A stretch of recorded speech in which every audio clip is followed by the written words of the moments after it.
na Dr. Samia Suluhu Hassan wa CCM alipata kura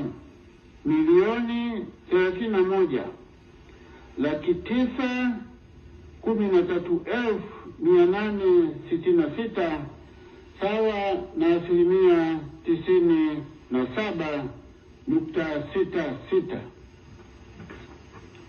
Hivyo kwa kuzingatia masharti ya ibara ya 41 ibara ndogo ya 6 ya Katiba ya Jamhuri ya Muungano wa Tanzania ya mwaka 1977 ikisoma pamoja na kifungu cha 45 kidogo cha 9 na 10 cha sheria ya uchaguzi wa rais, wa bunge na madiwani, sheria namba 1 ya mwaka 2024 na kanuni ya 57 ndogo ya 4C ya kanuni za uchaguzi wa rais, wa bunge na madiwani za mwaka 2025, na mtangaza Dr. Samia Suluhu Hassan kwamba amechaguliwa kuwa rais wa Jamhuri ya Muungano wa Tanzania kupitia Chama cha Mapinduzi.